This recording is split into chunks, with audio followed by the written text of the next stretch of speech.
Can you hear me now? Can you hear me now? Can you hear me now? Put a thumbs up if you can hear me now on YouTube and Facebook. Let me know if you can hear me now.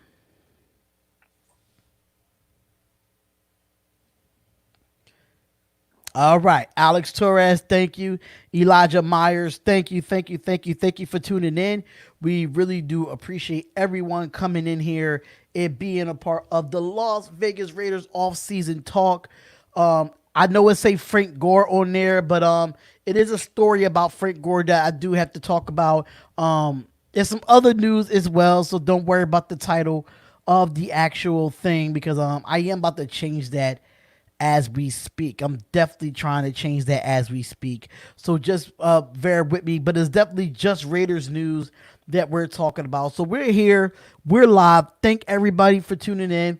And we have a great show for you. Have a great show. Trigger time, I'm doing good, man. Milo 213, Raiders versus Saints Thursday night football. Okay, cool. We could go with that. We could definitely go with that. I can see that happening. I could definitely see that happening. But you know, it's all good in the hood. You know what I'm saying? It's all good in the hood. Let me see. Let me just change this real quick. Season Talk Raiders news. There we go. We got that officially changed now. And we are officially here. Now, I want to get into some things. What's going on, Keith Johnson? Keith Johnson, what is going on? If you are on Facebook, if you are on Big O, please subscribe to the YouTube channel, which is The Spotlight Raiders Talk. I know y'all see it right there. I'm definitely going to put the banner right there as well, so we can have ourselves a great show. That's the plan. The plan is to have a great show and talk a lot about Raiders and what Raiders news has been going on with the Raider Nation. Thank everybody for tuning in. I really do appreciate y'all. But without further ado, we definitely going to get into some Raiders news. And the first Raiders news is the Raiders announced 3 more free agent additions. Then we added 3 more free agent additions. And the roster is starting to get bigger and bigger once training camp starts. It's going to get bigger and bigger, and I just have to say it. But I'm definitely going to read off and let y'all know who's the 3 more free agents that we got. So the roster is steadily filling right now. In the day after the team announced signing 4 undrafted free agents, they officially added 3 more players and 2 veterans and 1 more undrafted rookie. Now, the tackle Sam Young was reported to join the team Tuesday, and Wednesday they officially brought back linebacker Justin Phillips and added undrafted free agent Kamal Seymour. Now, Phillips appeared in 4 games for the Raiders last season. Now, mostly the special teams has registered 3 stops, and I have to say he's 6 foot, 224 pounds, and he originally signed with the Dallas Cowboys as an undrafted free agent in 2019 before signing to the Raiders practice squad ahead of week 1. What's going on, Keith? What's going on, Keith? Thank you for being on Big O Live. I really do appreciate it. Now, he spent his college years at Oklahoma State between 2014 and 2018, playing 4 seasons and appearing in 42 contests, compiling for 221 tackles, 146 including 23 for loss, 6.5 sacks, 3 interceptions, including 2 returned TDs, 6 passes breakups, 6 forced fumbles. As a senior in 2018, he was named with team MVP honors while gathering all Big 12 recognition after posting 98 tackles, with the 6th most in Big 12 that season. Now, Seymour did play 4 years at Rutgers with 2016 to 2019, playing 46 career contests, 41 starts, all at right tackle. As a senior in 2019, he started all 12 contests, winning the David Bender Trophy Award as the team premier offensive lineman. Now, these additions bring roster to 88 players, which means they still can add 2 more players or expect a short order. Now, they did so technically it's Sam Young. They brought back linebacker Justin Phillips, and he added another undrafted free agent, Kamal Seymour. Eli Meyer said, do you think we will have a season? I hope we will. Yes, I think that we will have a season. We will have a season, in my personal opinion. Yes, I think we will have a season. Absolutely. Keith, please share this live. Keith on Big O, please share this live. Um, I love the streams. Keep them up, man. Great job. I just try to keep y'all intact with everything that has been going on. But that's what you have. We have three undrafted free agents and a couple of veterans as well. Sam Young was the one that we signed yesterday. And then we brought back Justin Phillips was a veteran for us, and we brought in Kamal Seymour as a right tackle. So that is what you have there for your undrafted free agents. Announcing three more of them. Now, I really wanted to get into another topic as well. Another topic is where you can actually see what's happening in the offseason. Definitely what's happening in the offseason. So it was a rumor going around saying that Frank Gore says, according to Frank Gore, he said that the Raiders was interested in signing him before he closed it out with the New York Jets. Now, Frank Gore is a week away from his 37th birthday. I understand that. And he just signed a new deal to join the Jets. But it may seem surprising that Gore will still have a team wanting to sign him entering his 16th season. You don't see a lot of running backs go into their 16th season. Washington Park, I'm going to definitely get to that question, but let me finish this thing right here. Let me just finish this. So, you never see a lot of running backs go into their 16th season. So that's kind of interesting to see, but that might be surprising to you. But considering the Jets, they were the only team vying for ageless workhorse backs. Now, the Raiders was the other team looking to add Gore to the mix, as he told NFL's Jim Trotter. Now, according to Gore, he did choose the Jets over the Raiders to reunite with Adam Gase that he played under with the Dolphins 2 years ago. He said that he got the they said he got the opportunity to get back with a good friend, and a guy that he respected. That he said that he's happy that he wanted to be on his team. That's what he told Trotter, and he's happy to be around a guy that give him great things in the league like a Le'Veon Bell. But he can motivate and help a young kid, and they drafted LaMichael Piron from Florida. Now, at the age of Gore's career, I have to say clearly, he isn't looking for a full-time job. A few teams would be looking to have him, honestly, and it would have been a complimentary piece for the Las Vegas Raiders to have it behind the starter Josh Jacobs, to have a veteran running back like Frank Gore behind him, in my personal opinion. But the Raiders drafted Lynn Bowden Jr. with designs on him playing the running back position. So Gruden has a long known for adding age veterans, even in positions that there's no guarantee need for them. But that's what the signing at the tight end of Jason Witten this offseason. And Witten turns 38 today, as you can say. So Witten came out of retirement last season, re-signing with the Cowboys, and showed that he still has something to offer, catching 63 passes for 529 yards and 4 touchdowns. Gore ran for 599 yards, 3.6 yards a carry with 2 touchdowns, and caught 13 passes for 100 yards last season with the Bills. It was the worst season of his career, but clearly he still has NFL interest. What's going on, Trap Naomi? What's going on, Trap Naomi? Thank you for coming into the live. Make sure you share. Make sure y'all share this live, ladies and gentlemen. Make sure y'all share this live. What's going on, Patriots Global? What is going on, man? Thank you for coming in. Hopefully we can definitely have you on the Raiders Sports Talk. Talk about some games in the past between the Raiders and the Patriots. Hopefully we can have some of that as well. But just to answer your question, Washington Park, are we in the Clowney sweepstakes? I say no. And I'm going to put that up there. Are we in the Clowney sweepstakes? I say absolutely not. And I'm going to tell you why. Because he said that he wanted $21 million guaranteed, which I understand that. I understand that he's a good run-stopping edge rusher. But he didn't really budge in what he wants. He really didn't budge in what he want. So he went from 21 mil to 18 to 17 mil.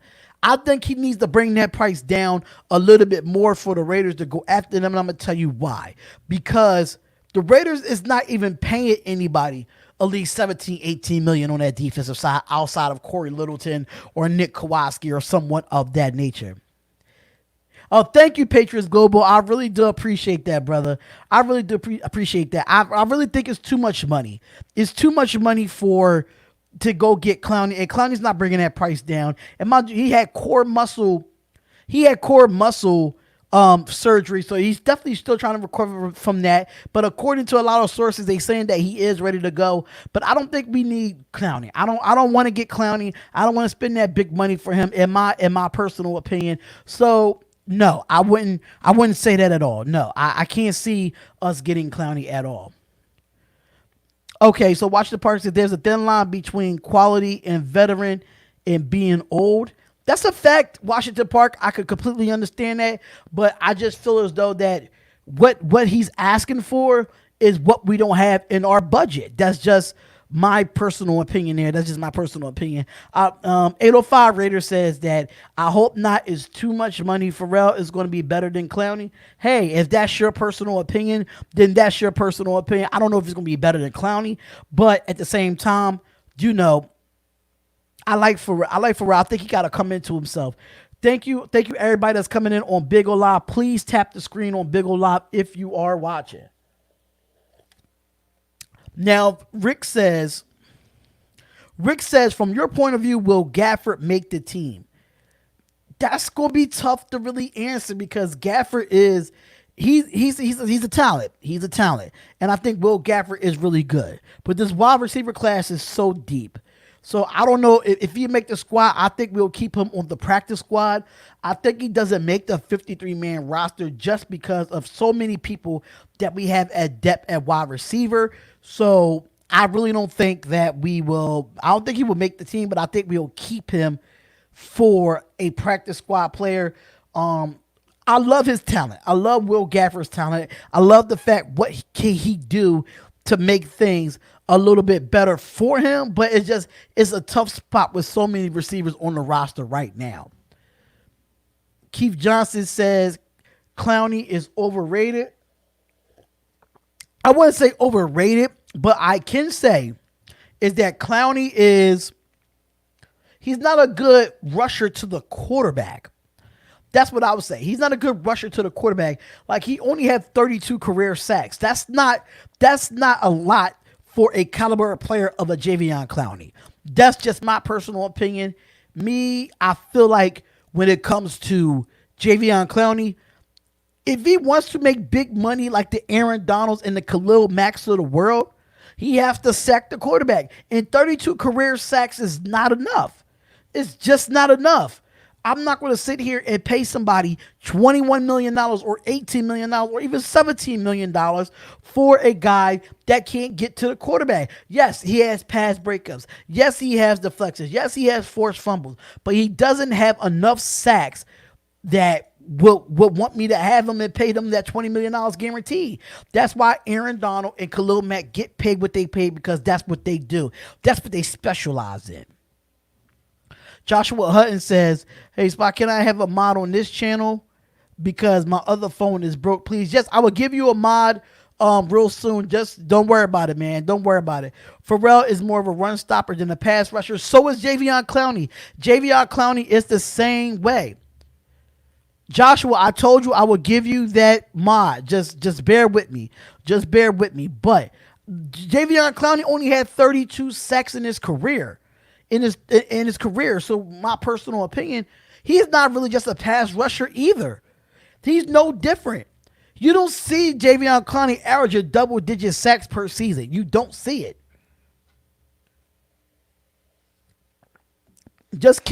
Listen, the only way to get a mod in here, Raider Nation, the only way if you want to get a mod on here, Raider Nation, on YouTube, is you got to come in here consistently. Come in here consistently. That's what you just have to do. All right, so Rick Condini Jr. says, I don't know if I said this wrong. I apologize if I said this wrong. Do you think Ruggs will pan out? Because if you see his 40 times with wide receivers and combined, probably at 80+% don't pan out. Only a few speedsters turn out good. This is why I think Henry Ruggs is going to pan out. Because we have so many different types of receivers that can help out Henry Ruggs. What's up? I get to that 805 Raider. 805 Raider, I would definitely get to that. Let me just go to the chat real quick on the YouTube page. But to answer your question, Rick, we have so many different options at that position. We have so many options at that position. Like now you got Tyrell Williams that's fully healthy that can take the top off of teams. Then you have Brian Edwards. Brian Edwards can bring it in and take the top off of teams as well. So, and then you have Hunter Renfrow that could play the slot. So you do have a lot of potential in players that you can have or what you want to play. So, yeah. So me personally, yes, I think he can take the top off of players. Yes, I think that he could take the top off, and I think he can help out in the slot as well with his speed. Mind you, you have to think that his yards after the catch is going to be a big factor in what he does. So I think Ruggs will pan out. I think he's going to practice his route running, and he'll be fine. I think he'll be absolutely fine. Absolutely fine. I don't think there'll be no issue there with him. I think he will definitely pan out with us. I didn't agree with it first, but I take it. I take it for what we have. In 805 Raider, a mod is where you have the blue, when your name come up blue on the wrench. When it comes up blue, that means that you are a moderator, and that's just for people that's on YouTube. If you are on Facebook, please come over to YouTube at the Spotlight Raiders Talk. It's the same name that you see it right here on Facebook. So shout out to everybody that's on Big O Live. Shout out to everybody that's on YouTube, and shout out to everybody that is on Facebook. But let's get back into some other topics until some other questions come down the pipeline. Now, so we just had some breaking news come out that the Raiders 2020 schedule reports the NFC South opponents is the first 4 weeks of the season. Now, this just came out 24 minutes ago, according to RaidersWire.com. Now, this is according to RaidersWire.com that we are 24 hours away from the release of the 2020 NFL schedule. Now, the big report on what to expect has come out, and the NFL plans to schedule a non-conference games in 4 weeks of the season, according to John Clayton, told the Pittsburgh 93.7 The Fan. Now, in a short time later, more reports came out that the same effect, including the athletic Vic Tafur, which he said that he will schedule a disposable non-conference games within the first month. Now, this season, the Raiders' non-conference schedule is the NFC South, which they will face the Saints, the Buccaneers at home, and the Falcons and the Patriots and the Panthers on the road. Now, the reason for this plan would be a case of games that would end up by canceling early in this season due to the coronavirus pandemic. If they have to start the season late and cancel games, non-conference games are the disposable ones. Now, this morning, we laid out 5 games that the Raiders' schedule could mostly seem like a feature in prime time, and those games might be in their home opener. But in my guess, the first game at the Raiders, Las Vegas Raiders' new stadium, will be a primetime matchup with the New Orleans Saints. The second would be another primetime matchup is with the Buccaneers, with games with Atlanta and Carolina in other 2 games of the first 4. If this is it, of course, if this is it, those games will be played at all. So that is interesting to watch. That is interesting to watch. What's going on, Enrique?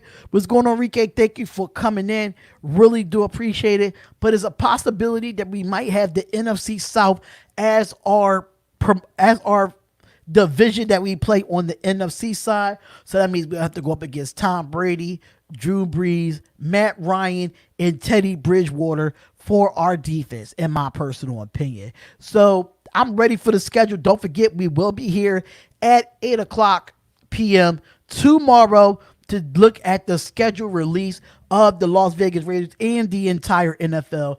Cannot wait to do that as well. So Keith Johnson, let's get back to the comments here. Let's get back to the comments. And Keith says, what about Deion Jordan? Is he on the team? I would love to see Deion Jordan on the team. Don't get me wrong. I would love to see him on the team.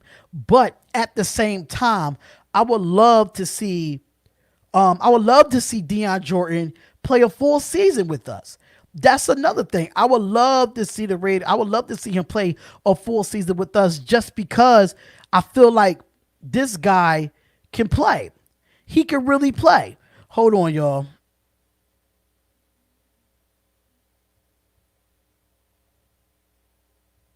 And I think Deion Jordan will be a part of. I think Deion Jordan would definitely be a part of our team. Don't get me wrong. I know that we have a lot of players coming on that defensive line side. I just don't think. I don't know. He might make the team. I just want to see a full season with him. All right. So Paul Grothy said, "I like Pharrell's stats. Don't tell the." I like Pharrell, don't tell the whole story. I don't like the narrative of the media is feeding people. Dude plays out of position most last year. Pro Football Focus has stat on him on how many steps he took inside versus a true defensive end. He got sick, lost weight and strength as well. Pharrell changes the narrative this year. I think he plays DN. Hey, Paul, thank you for your statement for Pharrell. I definitely do appreciate that, man. I definitely do appreciate that. Is the stadium is going to be ready? I think it should be ready, knowing that we are in May. Preseason don't start until the end of August, going into September. I think we have a lot of time. What is it? May, June, July. We got 3 months, and I think the construction workers definitely came back to work. So I think that the stadium would definitely be ready for the regular season if the regular season end up starting on time. All right, Earl Hamilton says, new additions to the Divisive backfield. What is your take on it?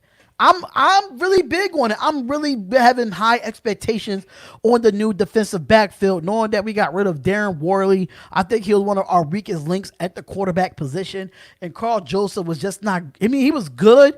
And when it comes to run stopping, when it comes to coverage, it was just a lot of blown coverages from him. I do like the fact that they're going to compete with LaMarcus Joyner. I think people thinking that Damon Arnett was a reach. I don't think he was a reach. I think he fits what we got, and that was the need that we got at 19 in the draft.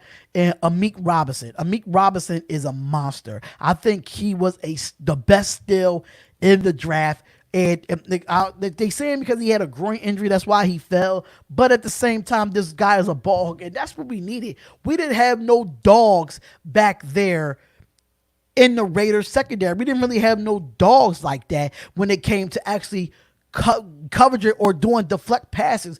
We didn't have no dogs. And I think Damon Arnett comes from a great Ohio State program, and Amik Robinson definitely got to go out and prove himself coming out of Louisiana Tech. So my personal opinion, I would have to say yes.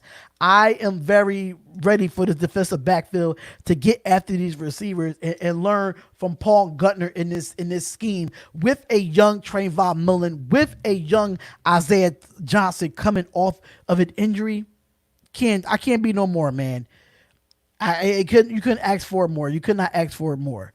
Anthony, what's going on? Anthony, what's going on? Raider Nation, thank you for coming in. Hit the like button, y'all. Hit that like button. Make sure y'all share this live. Share this live everywhere that y'all need to share it. I really do appreciate it, man. I really do appreciate it. So, 805 Raider says, do we have the alternative stadium to play if we doesn't done? I heard there'll be times, but lots of rumors out there. 805 Raider, I heard it would be UNLV. That's what I'm hearing. I'm hearing UNLV Stadium will be the alternate stadium if our stadium is not done. Which I think our stadium will be done. In my opinion, I think our stadium will be done by the time the season starts. I think we'll play our preseason games at UNLV. I think we'll play our preseason games at UNLV, but I think our stadium will be done by the time the season starts. Washington Park says that Amik Robinson is a better version of the Honey Badger. I couldn't agree with you more. I think he just plays with He plays with an ability. He plays with an ability to get to these receivers. He does not care. He does not care. He just want to make sure they don't catch the football. All right, Keith Johnson says, is Crowell playing running back this year? Last year, he got hurt in person. I don't know what's going on with Isaiah Crowell. I think he's going to have to come in and prove himself. And the reason why I say that, because Isaiah Crowell didn't have a great year with the New York Jets. He had an okay year. He didn't have a monster year with the Jets, but then he ended up getting hurt with us. I don't know if he's going to be on this team. Knowing that it is a lot of people at the running back position. It is depth at the running back position, but at the same time, I don't think Isaiah Crowell is going to make this team. It depends on how healthy he is. If he can back up Josh Jacobs, then that's absolutely fine with me. I have no issue with that.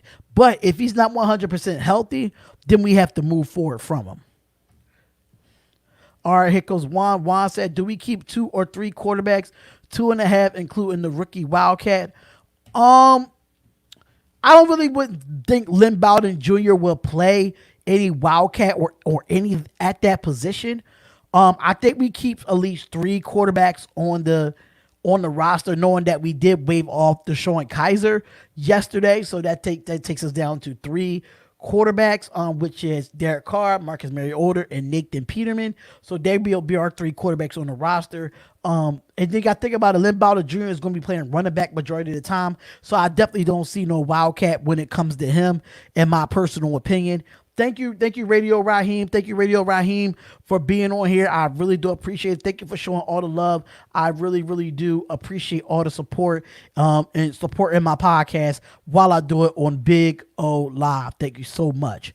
Yeah, but I think that we only going to keep those 3 quarterbacks as well. Salt Lake City and San Diego. So that's what as far as the places. I don't know. He said, this is lit. Thank you. I appreciate it. I appreciate it, Radio Raheem. I thank you, bro. I really do appreciate that, man. What's going on, Packers Nation 12? What's going on, Packer Nation 12? What's going on, Rude Boy Raider? What's going on? I love this show. Nice to chat with some real Raiders fans. Hey, I'm a diehard Raiders fan, man. Diehard Raiders fan. And that's why I made this channel. I made this channel to engage with the Raider Nation, because a lot of YouTubers, they do it, but they don't do it the way I do it. And I think everybody do it the way that they want to do it. So this is how I do it. And I don't know if y'all can see, but shout out to everybody that's on Big O Live, that's showing mad love, that's sending me hearts, that's sending me gifts on Big O Live. I could not thank y'all enough. Hopefully we can get some more people in the chat. Really can. I like that this is more of a Raiders channel. Thank you, Packers Nation 12. Yes, it is a Raiders channel, but I do have the Spotlight Sports Network. That is another YouTube channel. That is my primary media company YouTube channel, where you see the whole Spotlight Sports Network team. So all you got to put in the search bar is Spotlight Sports Network, and you will see us come up there. Absolutely. Thank y'all so much. Anthony says, what do you think about trading for Leonard Fournette? I don't think we're going to go after Leonard Fournette. They did decide to give him his 5th-year option, so he's going to have to play out his contract. Now, with Leonard Fournette and Josh Jacobs in the backfield, I don't think it will work, because Leonard Fournette thinks that he is a number one running back in the NFL. He thinks he's a number 1 running back in the NFL, and trying to back up Josh Jacobs would not work for the Las Vegas Raiders. It just would not work. Yes, I would love to have a backup to Josh Jacobs, but Leonard Fournette is not the type of running back to be a backup, thinking that he's still a starter in this league. All right, so let's go to the Facebook question about Earl Holloman. I think I said that right. But he said, what is your favorite Raider of all time in this draft? Who do you draft pick compared to the NFL now? Earl, that's actually a good question. My favorite Raider of all time, mind you, I've been a Raiders fan since 1998. So my favorite Raider is Charles Woodson. That's my favorite Raider. Yes, I know the history of wearing the number 24 with Willie Brown and having Stickum and having Stabler and everybody that was in those 70s and those 80s teams. But I have to say that Charles Woodson was my favorite guy as a Raider. I lived in Oakland, California for a lot of years. I moved back to Philadelphia when I was 10 years old. So knowing that me living in Oakland for as a child and growing up a Raiders fan, and then moving back to Philadelphia to still show my Raiders love. Yes, I could love that. Thank you, Chuckle, so much for the gift. I really do appreciate all the support on Big O Live. Thank you so much. Thank you, thank you, thank you. But yeah, right, let me go back to that question from Earl. Let me go back to that question. And my favorite in this draft, my favorite was Lynn Bowden. Lynn Bowden was my favorite in this draft, and I said that he reminded me of Percy Harvin. He reminded me of Percy Harvin so much that he was the type of guy that he could do versatile things. He could run the ball. He could catch the ball. He could throw the ball. And I did a piece on Lynn Bowden on my channel. So if you have not subscribed to the Spotlight Raiders Talk on YouTube, I would suggest that y'all do that and look up the Lynn Bowden Jr. The video where I really dissect him and broke the player down before we actually drafted him. And when we drafted him, it was such a shock to me. It was such a shock to me because of what Lynn Bowden can do. And I did a whole piece on him before we drafted him at number 80. So I couldn't be more impressed with the Raiders going out and getting a talent like Lynn Bowden. So what's going on, Patrick Sullivan Jr.?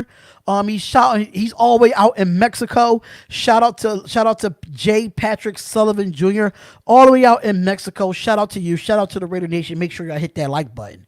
I think Robinson is aggressive and a solid cornerback. Yes, Dale McSwain. I really do appreciate that.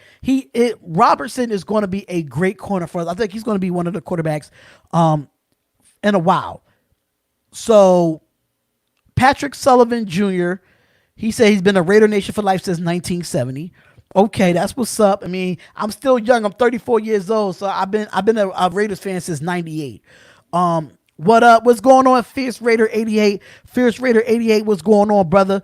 Charles Woodson is the man. Yes, Charles Woodson was my favorite guy, even though he left the Raiders and then came back. He left the Raiders, went to the Packers, and came back to us. Even though once a Raider is always a Raider. That's just what we give with that. 805 Raider says, do you think Brian Edwards can be like James Jones? I like Bolden and Fitzgerald comparison from Carr. I don't know if you saw the 805 Raider. I'm not too sure if you saw, but I did a video on that telling my opinion on the comparison to Anquan Bolden and Larry Fitzgerald. That was a big comparison that I thought. So I don't think he would be a James Jones. I think he'd be more like a Michael Crabtree, Anquan Bolden, and a Larry Fitzgerald. And I'm going to tell you why those three. Because when it comes to Crabtree, those 50-50 balls, Brian Edwards can go get. Brian Edwards can definitely go get. If you go out and see the 50-50 balls with, not the 50-50 balls, but the passion that he has for the game, that's the trait that he has of Larry Fitzgerald.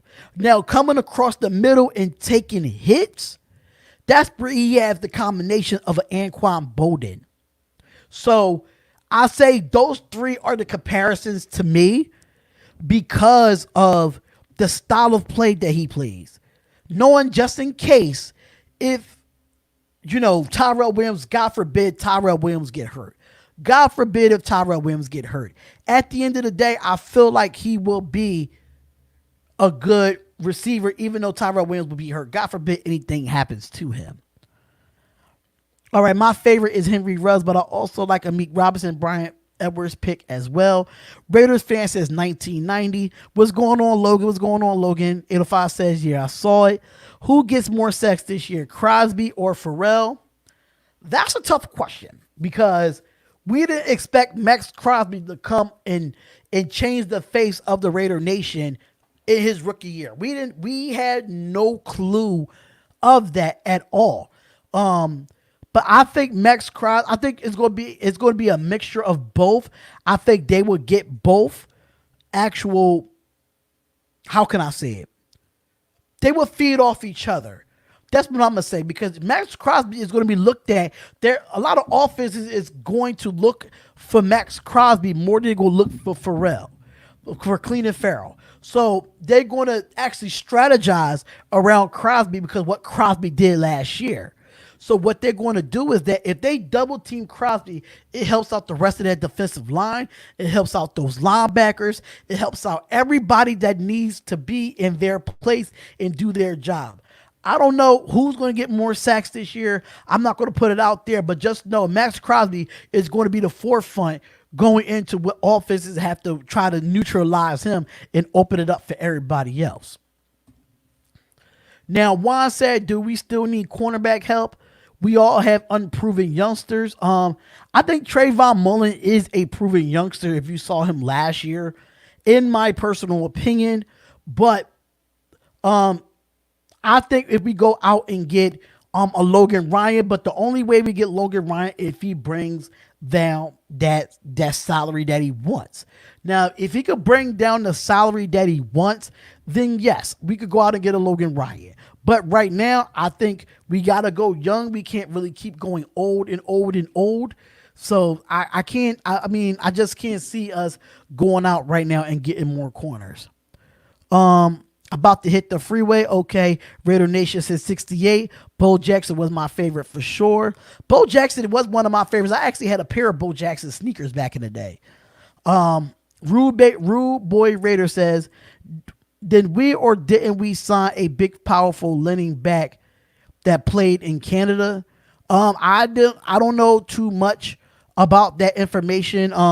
If you have the information, please let me know. Please let me know. Washington Park said we should have kept Crabtree. Yes. Jesus Christ. But Crabtree was such a distraction in the locker room ever since the Aqib Talib fight for the second time. It was just too much. And he was just not great in the locker room. And Jack Del Rio really lost the locker room after that. So, yes, I would love to keep Crabtree. I would love to keep him, man. I'm not going to even lie. Yeah, I think Brian Edwards is almost the same exact foot motion Crabtree with the toe tapping and 50-50 balls. I think Pharrell will ball out this year. Yeah, I agree. Pharrell and Carr both stand out this year. Okay, how much cap space do we have? Have we signed any of the rookies yet? I haven't seen any news out that we signed any of the rookies yet, but we did add on some more undrafted free agents. I don't know if you saw her in the beginning of the show that we did do. We did sign others as well. We signed Kamal Seymour. He's going to be a right tackle. He's an undrafted free agent. We did sign Sam Young to a 1-year deal that did play with the 49ers last year. So I don't think we have enough cap space to sign the rookies, but I don't think we have enough cap space to actually sign veterans. That's just my personal opinion. I don't think we have enough. Fierce Raider says, I think we did sign a bigger running back from the Canadian League. I don't know who he is. Please, if y'all can find that information, let me know his name, and I'll probably do a video on it. Dominique said, did you see Frank Gore turn down our offer? Do we need another bruising running back? Yes, we do. We do need another bruising running back. And I mean, he wanted to go back to playing with Adam Gase with the Jets. Mind you, I said it in the beginning of this show that Frank Gore could have came to us if Adam Gase was not the coach in New York. And that's a fact. That's a fact. He wanted to go back and play with Adam Gase where he played with in Miami for the last 2 years. So I'm not mad at Frank Gore not actually picking us over the Jets. He wanted to go back to what a coach that he knows. And I can completely understand that. Realist213, what's going on, bro? What's going on, bro? Who is your favorite undrafted free agent signing? Mine have to be the linebacker from UNLV. Earl, I do like the linebacker, which is Javin White. I do like him, but I do love Madre Harper. I think Madre Harper has a great backstory. And I did interview him on my channel. If you did not watch that interview, please go and watch that interview on this channel. Subscribe to the channel and hit that bell button, y'all. Hit that bell button. So, yeah, I do like Javin White. Javin White is one of the most depressing ones, but I do like Madre Harper as well. All right, Malik Collins is going to open up the defenses for a lot of players this year's facts. He's a beast. I think he's very underrated. I think he's very, very underrated when it comes to the defensive line. For real, knowing that Malik Collins is a defensive tackle, he might take the spot of PJ Hall or Maurice Hurst. You just never know. You just never know what's going to happen with Maurice Hurst or PJ Hall, but I do know that Malik Collins is going to come in there and be very disruptive for this Raiders team. All right, so Madre Harper is my favorite undrafted free agent. What is going on, Honey B? Thank you for coming in and showing love on the chat. I really do appreciate that. Please tap the screen on Big O Live to show me mad support and have more people come in here and show us love. So back to YouTube and Facebook. That kicker we signed is claiming that he can hit 70 yards in Denver. I think he would beat out Carson. That's the guy from Utah State. I think that's the guy from Utah State that you're talking about. That guy has a foot on him. And I had to look up some film and look up some stuff for him, but he has a foot. That guy has a foot. You could not tell me nothing about that kicker. I watched that highlights of him. I'm like, I didn't see no 70 yarders, but I did see like a 65 yarder. And I was just like, this boy got a foot. This boy has a foot. All right, so Juan says, do Rob Molinari too old? He's going to be 71. You might as well say it's a lot of older defensive coordinators like a Wade Phillips out there, Romeo Crennel. These guys are old and still playing you still having defenses that's in top 5 and top 10. I don't think Rob Molinari is old. I think he's really going to help out with the defensive line. I think he's going to make that defensive line better. And if Paul Guttner don't get his defense right, he's going to be fired, and Rob Molinari is going to be our defensive coordinator probably in the first couple of weeks. I'll say the first 8 weeks of the NFL season. I think Rob Molinari would definitely come and be our defensive coordinator. Madre sounds like he got hurt. What's going on? Mallow213. Mallow, what's going on, Mallow? Mallow said, do you think Gabe Jackson will return to the Raiders in 2020? I would love for him to, but I think if we do trade him, we won't trade him to next year until 2021. I think we're going to keep him the rest of this year. I was kind of nervous because he was on a trade block all this off season. And I don't know what Mike Mayock's going to do, but according to Mike Mayock, he says that they're keeping Gabe Jackson. So in my personal opinion, I just feel like when it comes to it, we're going to keep Gabe Jackson. That's good. He's still going to be in our offensive alignment going into 2020. Absolutely. All right, we need some mean on the D-line, which we will get some mean on the D-line, which I think we will get some mean on the D-line. We will get some mean on the D-line. I don't think Hurst is a 3-down DT because he simply cannot control a bull rush. Hurst is strictly pass rush on the defensive tackle. That is a fact. That is a fact. Spotlight Raiders Talk. What is going on, Spotlight Raiders Talk? I don't know. They are controlling the channel, man. They are controlling it on Facebook. Shout out to Spotlight Raiders Talk on Facebook, man. Shout out to them. That's probably Chap or Eli is one of them two that's actually controlling the page. So shout out to them. Keith Johnson said, who was the defensive coordinator when we went 12-4? We should have kept him. I don't know. I don't remember who was our defensive coordinator that time. Oh, Chap, it is you. I think. Hey, Chap, who was our defensive coordinator when we went 12-4 in 2015 and 2016? Who was our defensive coordinator? I think it was he's the Seahawks. Ken Norton. I think it was Ken Norton. Ken Norton Jr. Yup. Ken Norton Jr. was our defensive coordinator. And we got rid of Ken Norton because Ken Norton was terrible. We shouldn't have kept him. We went 12-4 because of our offense. We should have kept Bill Musgrave instead of Ken Norton Jr. We should have kept Bill Musgrave. We shouldn't have changed offensive coordinators after Derek Carr had one crazy year in 2015 and 2016. I understand he got hurt, but we should have kept Bill Musgrave as our offensive coordinator. No ifs, ands, or buts about it. Give me 1 second, y'all. I'm going to go get a water. Give me 1 second.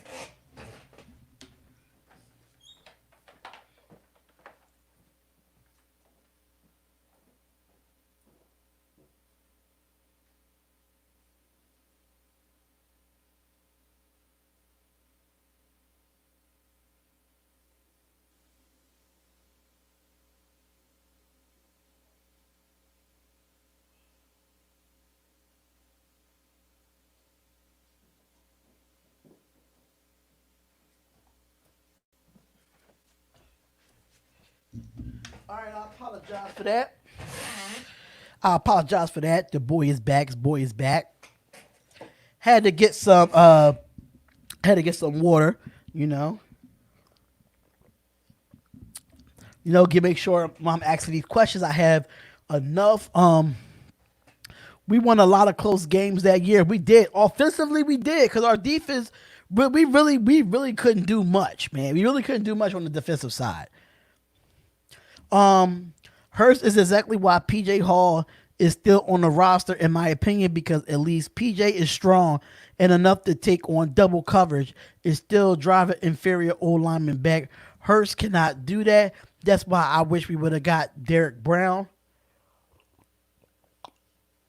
Yeah, but I think our need was at corner. I would love to get Derek Brown, but we knew Derek Brown was not going to be on the board. We knew that by the time, by the time that we would have got to our 12th or our 19th pick, Brown was gone. I knew that he wasn't going to be nowhere no time soon. I knew that for a fact. Y'all. So me per se, I wish we could have got Derek Brown, but at the same time, nah, I don't think so.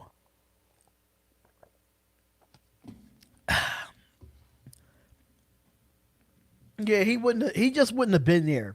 We all know that he was a top 10 player. We all knew that.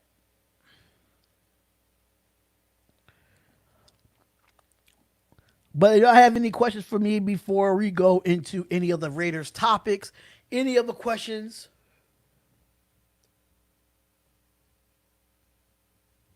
All right. So Davis was ticked that Carr got hurt in the Colts game, and we should have been out. We should have been out at Musgrave. Got the boot, and they said that he should have been running the ball. But at the end of the day, though, he shouldn't have got the boot because of that. Because you got to think about why you think Donald Penn is not with us anymore. Donald Penn is the reason why that Derek Carr had a broken leg in to begin with. You can't blame the play calling on that. You can't.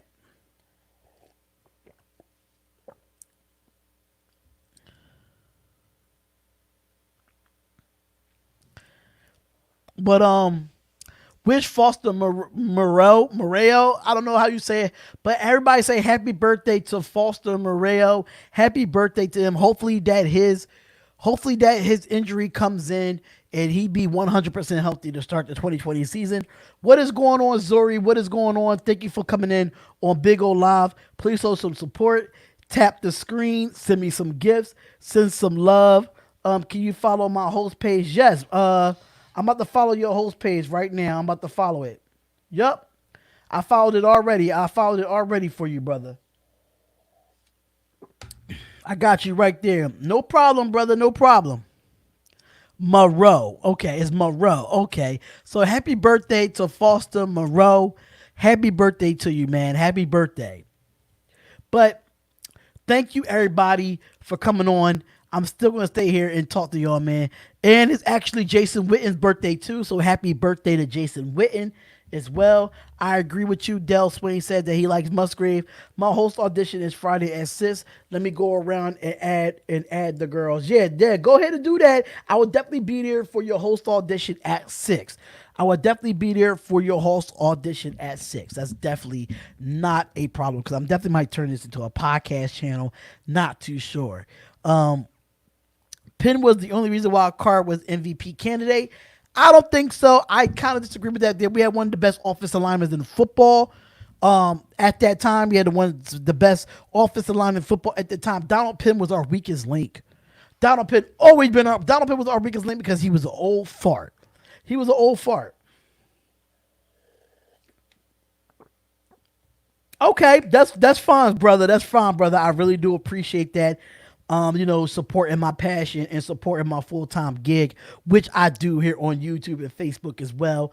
If you do see it on Facebook, Zori, please share it to people that do know football or love sports. So definitely do that as well. Bill Musgrave was the perfect play caller for Carr. That is a fact. Keith Johnson. Why on Madden they keep giving our team the lowest rating, and I think it's hate. The NFL does not like the Raiders, y'all. The NFL does not like the Raiders. We've been singing this over and over and over again. We said this over and over again that they don't like the Raiders, man. They do not like the Raiders. That's just what it is. We got to deal with it. We definitely got to deal with it when it comes to our squad. What's going on, Caramel Nicole? What's going on, Caramel? Come on, thank you for coming on and show me some love because I am live on my podcast on YouTube and Facebook. So definitely show some love. Send some gifts on Big O Live. I really would appreciate it. Penn was okay. We've seen that one. We've seen that one. Donald Penn couldn't stay healthy. That was another thing too, Fierce Raider. Donald Penn could not stay healthy either. That was another reason why, we had issues with him. So yeah, I think Bill Musgrave was the best offensive coordinator that Derek Carr had, period, in my personal opinion. So Washington Park said, how are we going to use Over the Hill Witten? I think we're going to use him in multiple ways. I think we're going to use him on third down conversions. I think we're going to use him in the red zone. I think we're going to use him as a blocking tight end as well. So, yes, I would definitely think there's so many ways that you could use Jason Witten, and he's going to help as a veteran, he's going to help the younger tight ends be those three qualities: a blocking tight end, a red zone threat, and a third down threat. So I think Witten could come in and definitely help out the Darren Wallers and the Foster Monroe, and the other tight ends that come in, Nick O'Leary. So it's so many ones that could come in. So yeah, I could definitely see that happening. Donald Penn was old. That is a fact. Donald Penn was old. The Raiders are probably the most hated franchise in all of sports. It's been that way for over 50 years. That is a fact. That is absolutely a fact.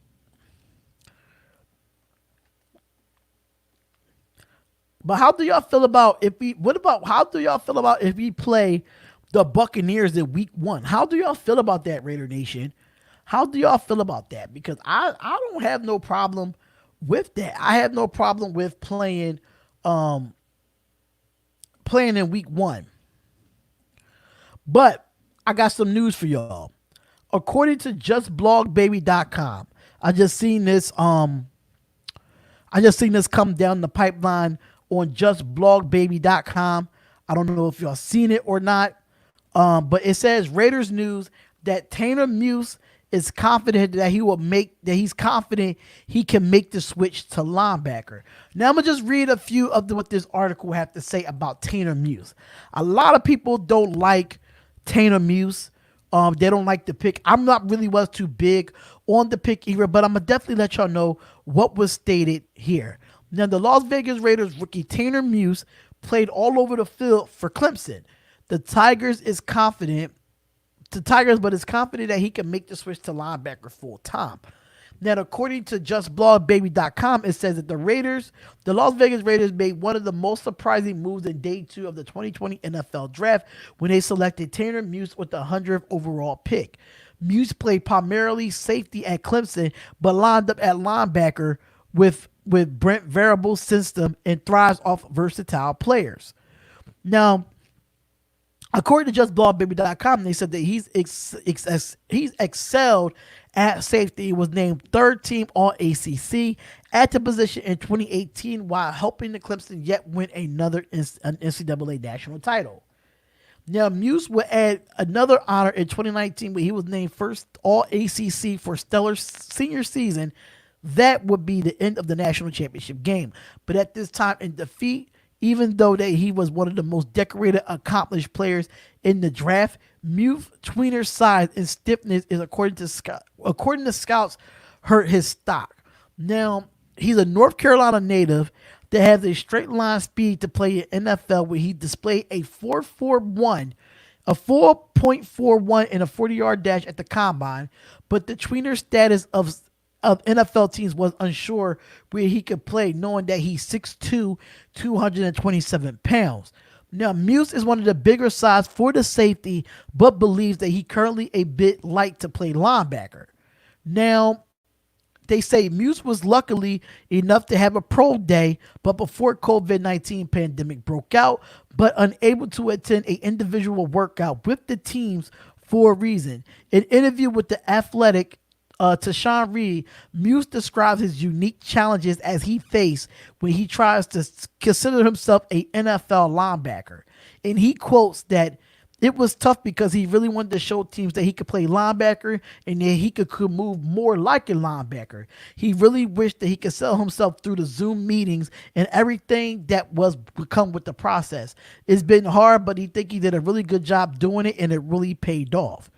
Now, Muse is confident that he has the mental ability to play the position and the athletic piece, which he describes attending the positioning meetings for safeties, linebackers, and even cornerbacks at Clemson, that he so understands that all three positions he does, however, acknowledge that he will be the bulk of playing linebacker full-time in the NFL.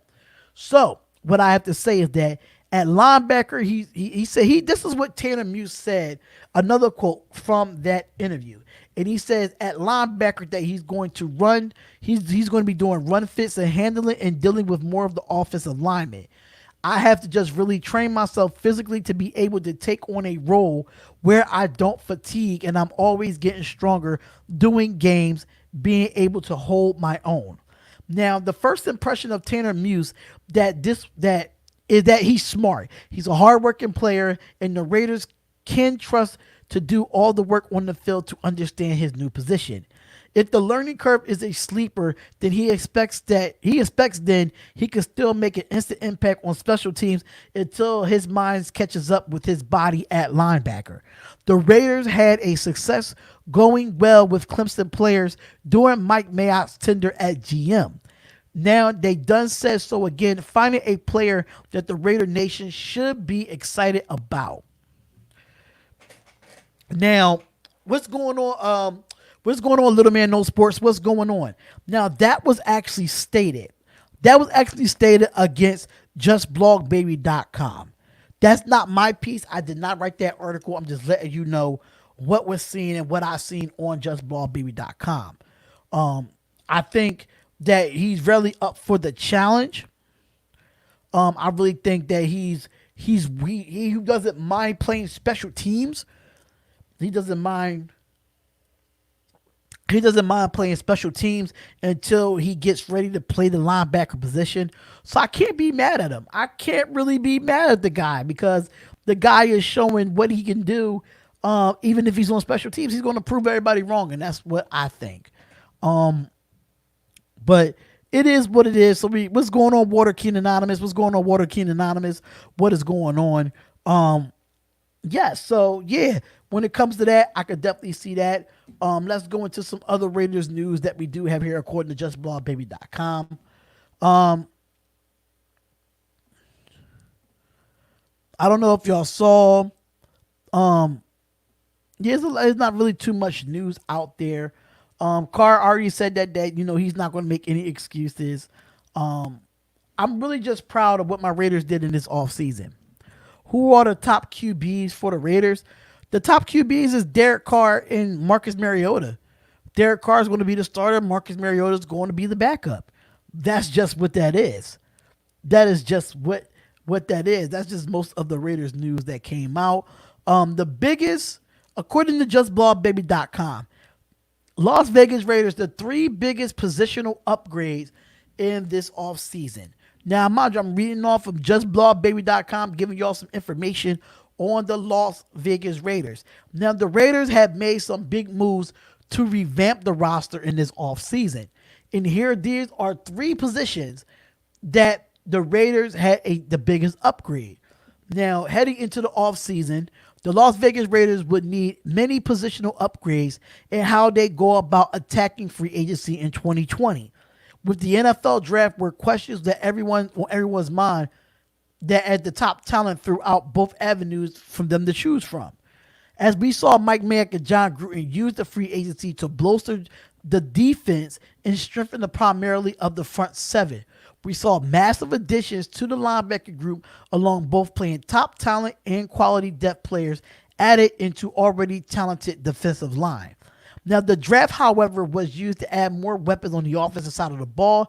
Derek Carr and John Gruden came away with many weapons that'll be sure to diversify this offense and give an opportunity to implement some things that we haven't seen in the 3 years of his system.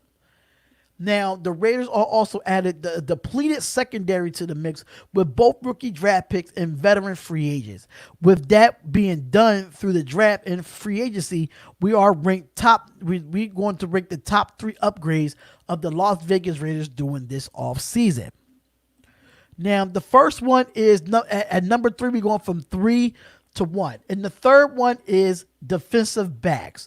Now, it has been a secret that one of the biggest issues with the Raiders that have through all the years that has been on the back end of their defense. Not since the Nnamdi Asomugha had the Raiders had fans at ease each week. Over the years, the fans have acquired talent both in the draft and free agency, most notably taking DJ Hayton with the 12th overall pick in 2013. And more recently, with Gacy Clowney, with Conley, and with the 24th overall pick in 2017. Now, Conley showed flashes at times, being the number 1 corner ability. Neither panned out, and further Raider Nation disbelieved that they have acquired top tier talent at the cornerback position. But very similarly, we have seen a trial and error from the safety position as well, and we didn't pick up the 5th-year option for the first-round pick, Carl Joseph, effectively letting him walk free, and then with the rookie Jonathan Abram being injured in week 1 for the season last year, we haven't gotten any real impact through the bright or small amounts when it comes to the corners. Now, what's going on, Peggy Hamilton? What's going on, Jesus?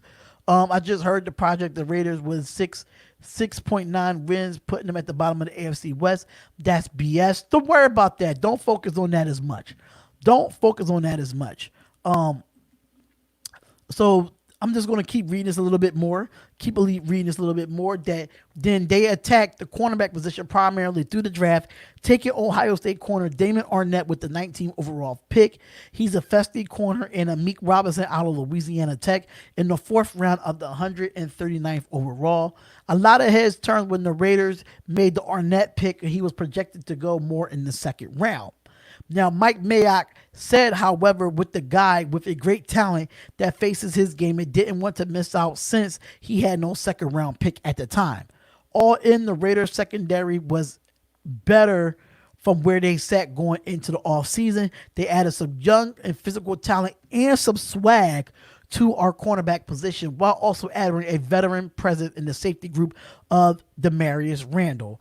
And with the 2nd-year player of Trayvon Mullen, Isaiah Thomas, and Kashawn Nixon is poised to make an impact in 2020, the Raiders could potentially really talented group for years to come if you see the development together. All right, so the next one is wide receiver. We definitely dove into the wide receiver part of this. We knew why we had to upgrade a wide receiver, because we, getting Henry Ruggs at 12, getting Lynn Bowden at 80, and getting Brian Edwards at 81 overall. And mind you, those two wide receivers that we got in the 2nd round, they both from the SEC. So they come from a great conference. So that's going to be tough, having a competitive AFC West as well. And the last but not least was the linebacker position. Going out and getting Corey Littleton and Nick Kowalski. That was definitely 2 big linebacker acquisitions that we needed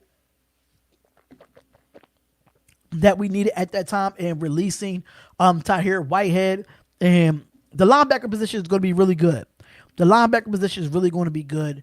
I didn't think tight ends was a need, but hey, I take it. I take it. All right. So let's go to here. 805 Raider. He said, do you think Gruden has held back some of his playbook knowing that we weren't ready for the playoffs or the Super Bowl? I think that when it comes to John Gruden's office, he has something expected when we went out and went and got Antonio Brown. When we went and got Antonio Brown, he opened up the playbook. And once that didn't work out, he had to scrunch it back again. In my personal opinion, I feel like with him, I think at the end of the day, John Gruden's going to have to open up this playbook. There's no excuses. There's no excuses at all that John Gruden is going to have to open up this playbook. And I'm going to tell you why. He has too many gadgets on the offensive line. Too many gadgets on the offensive line. Or the offense as well with Brian Edwards and Lynn Bowden and Josh Jacobs and Jalen Richard and Hunter Renfrow and Tyrell Williams. And he has too many gadgets on offense to not open it up. You have too many offensive weapons for you not, if you think you still want to keep going with the basic 2000 and 2001 playbook. That's not going to happen. Not going to happen. What about John Simpson from Clemson? John Simpson is definitely a great offensive lineman that we did get. But that was the top three positions that we upgraded because we really didn't need no upgrade on the offensive line. We just needed depth there. Gruden needs a young OC to keep the offense diverse. Exactly. He needs to hire an offensive coordinator. I really think he needs to. It takes much pressure off of John Gruden. John Gruden, I understand that you have a great offensive philosophy. You have your Gruden camps and stuff of that nature, but you got to think outside the box if you want to win in this league. You can't win in this league of just running it down their throats 90% of the time.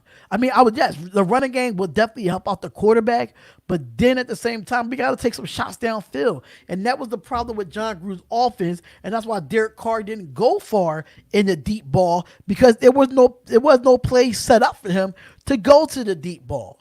That was the problem. But I'll be right back, y'all. I'm going to give y'all 1 second. I'll be right back.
All right, I'm back. I'm sorry.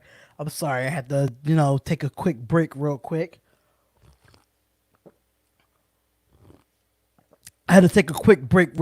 But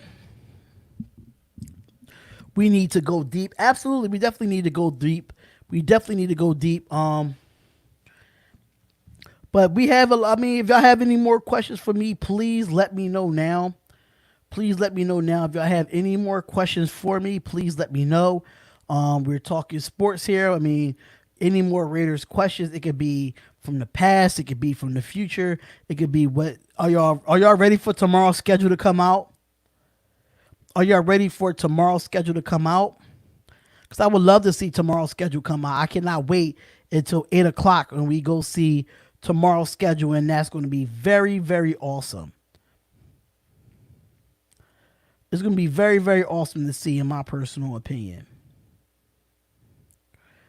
All right, let me share this live. Let me share this live with people. Let me share this live and show some love to people that's here.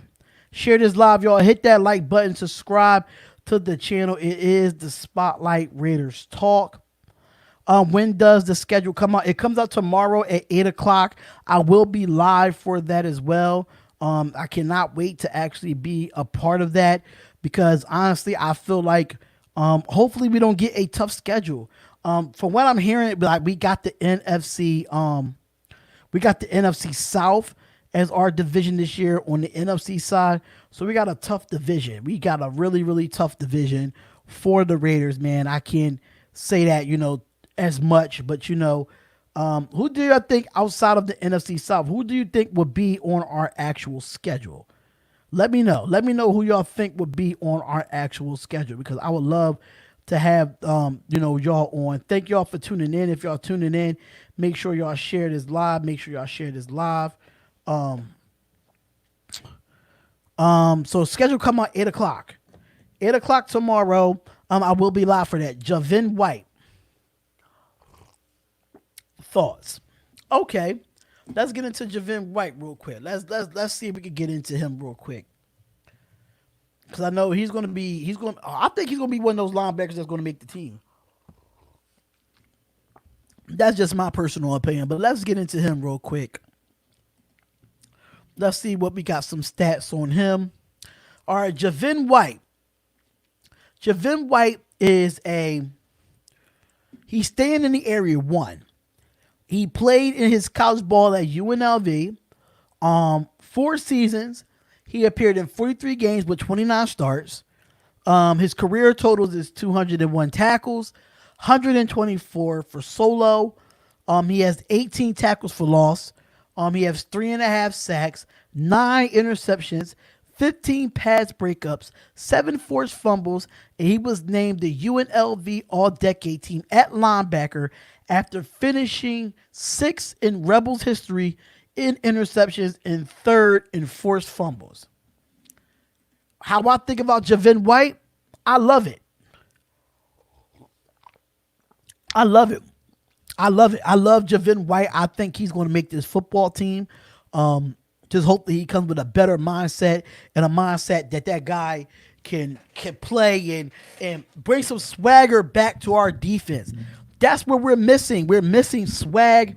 We missing tenacity. We missing that we don't give a damn about another team. We got to respect these other teams. The Raiders got to get back to not respecting these teams. I don't care what our record is, but we don't respect anybody in the AFC because that is our conference. That is our conference. Simple as that. So we shouldn't respect nobody. Period. We need to get back there. We need to get the back. Oh, we don't care about who won the Super Bowl last year. We worry about this year. Jesus Christ. The Don, what's going on, the Don? AFC North, AFC South. No, it's the NFC South. NFC South that we will have. You think we would use Lynn Bowden like we used Taysom Hill? No. What's going on, Kylie? What's going on, Kylie? Thank you for coming in. I really do appreciate it. I don't think we're using like Taysom Hill. And the reason why, because Lynn Bowden is going to be used as a backup running back for Josh Jacobs. But would you put him in some gadget plays outside of the backfield? Yes. Yes, absolutely. Abso-freaking-lutely. Why not? I mean, but I don't think he's going to play any quarterback positions. I don't think he's going to play any quarterback positions. I don't think he will. I don't think he will at all. That's just my personal opinion. I don't think that would happen. In my personal opinion, I think that he will turn into I think he'll just be a playmaker for us. I think he'll just be a playmaker for us. That's just my personal opinion there. I think you should have 2.6 million subs. I wish I did. But at the same time, At the same time, I have to do what I got to do to help out. I got to do what I got to do to make this channel grow. And I hope everybody that's on Facebook right now, if you are watching on Facebook right now, please come over to YouTube and subscribe to the channel, which will be the Spotlight Raiders Talk. I'll be doing this every single day, Monday, Tuesday, Wednesday, Thursday, Friday, Saturday, and the Sunday show as well. All right, the Don says, who do you think the starting off outside linebacker other than Littleton is going to be starting into week one? The Don, you got to think about it, it's going to be Nick Kowalski and Corey Littleton. They're going to be the starting. I think Corey Littleton is going to be the starting outside linebacker. Kowalski is going to be the middle linebacker. And we're looking for that other outside linebacker.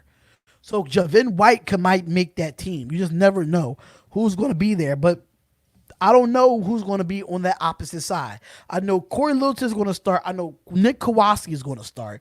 But that question mark is on the other side of the outside linebacker because we do play a 4-3. So it's going to be tough. I really don't know who. I really don't know who at that time. Dominique Markel Lee. It depends if Markel Lee is. It depends if Markel Lee is actually healthy. He has not been healthy the years. I don't think he has not been healthy after year, so I wouldn't know. Will he play the Wildcat in the red zone? That's a possibility too, Juan.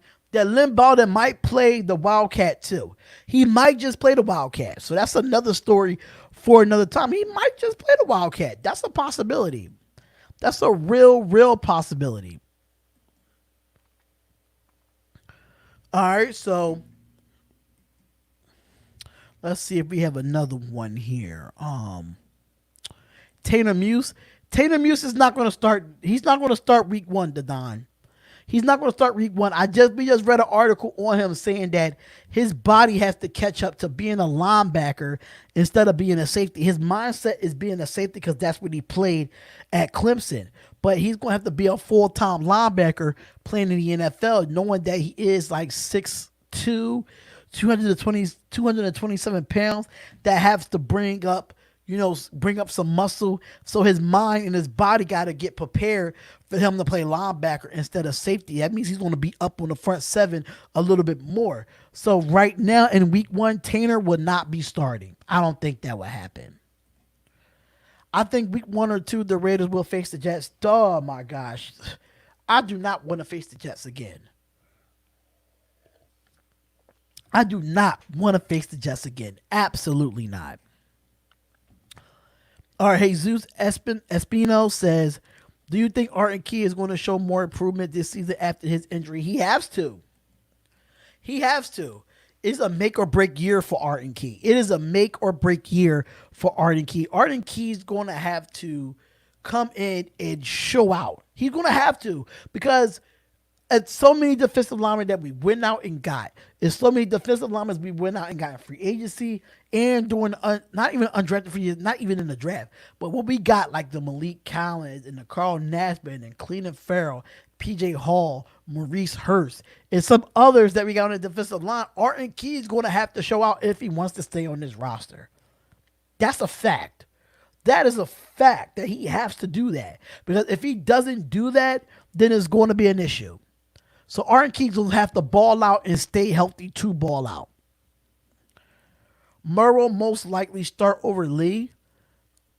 I don't know if we kept Murrow. So that's another thing. I'm not too sure if we kept Murrow just because of I don't know if we re-signed him. But if Markel Lee is still there and he's still if he's not injury prone this year, then I think he will start. Juan said, do we resign Burfict to back up Nick at the middle linebacker and teach him the defense? It depends on the NFL. The NFL has to reinstate him. So we just don't know what the situation and the status of Vontaze Burfict. We don't know if he's going to come back to the Raiders. That's very up in the air. We really don't have no way of thinking that at all. Key would get cut in training camp. That's what Jordan Whitley would say. Hey, if he gets cut in training camp, we wish him the best. We definitely wish him the best. Absolutely. We definitely wish that man the best, you know? So, absolutely. Yeah, I'll have to say. But if y'all have any more questions for me, please let me know right now. Let me know right now. We're almost an hour and 30 minutes in to our actual show.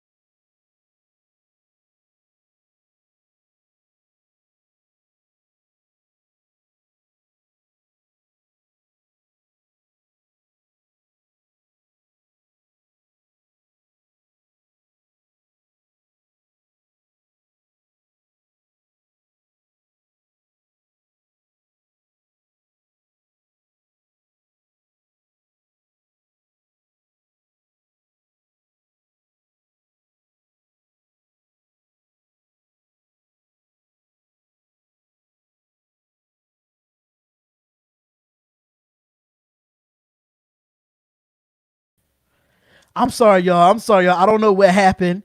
I do not know what happened. I am so sorry, y'all. I do not know what happened. I do apologize for that as well. I do apologize for that.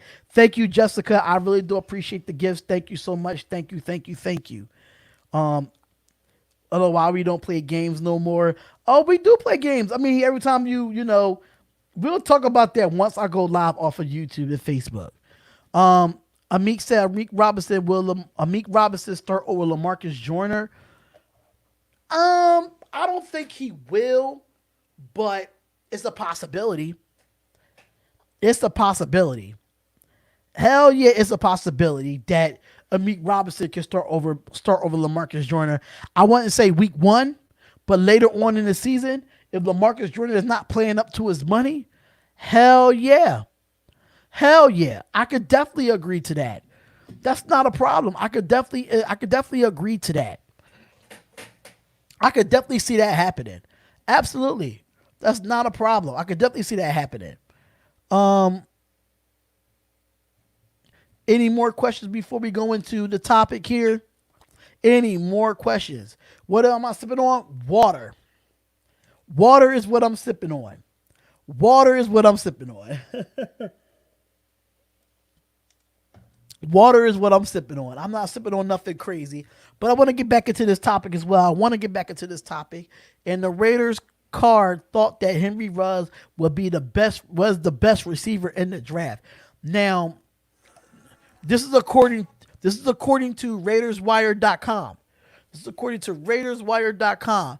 Now, when the team is about to revamp a wide receiver core, you would think the quarterback should have some say in who he wants to throw the ball to. Well, knowing the Raiders were likely to spend the number 12 pick on a wide receiver, franchise quarterback Derek Carr is starting to do his homework. In a recent interview with Victor Ford of The Athletic, the Raiders asked Carr pre-draft about the top receivers in the class, and he came away and he was impressed by Henry Ruggs doing his film study. Now, in fact, Carr said that Ruggs was the top receiver in the class due to his speed, toughness, and his love for contact. Here is a snippet of what Carr had to say about Henry Ruggs in the Tafur interview of The Athletic. Now, this is what Derek Carr says about Henry Ruggs. Ruggs is definitely a number one, so I watched every bit of all three of them they played over the last year. I watched every play, and the thing that stood out about Ruggs was there was a few things. He always was the fastest guy on the field, whether he was tired or hurt or been knocked off a block in a few times in the game. It doesn't matter. He always was explosive and the fastest guy on the field. And that is according to Derek Carr. Now, what he says is that it is fascinating that Carr seems to like Ruggs more than CeeDee Lamb or Jerry Jeudy, who are more well-rounded receivers at this point in their careers. Maybe Derek Carr saw that Ruggs can have a Tyreek Hill impact on the game, and he will be a more overall value to the Raiders offense than the other receivers in this class. One of the biggest narratives surrounding Carr over the last few years that he doesn't throw the ball down the field enough.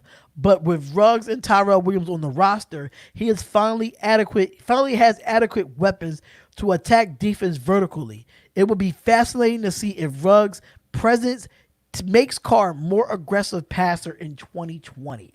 How do y'all feel about that? How do y'all feel about that? Raider Nation, how do y'all feel about that? Because that is the last topic of the day, ladies and gentlemen. That's the last topic of the day. Tough and competitive, okay, absolutely. Do you think we'll start week one? Harris, which one? Eric Harris, Eric Harris, or Dwayne Harris? Which one would you think?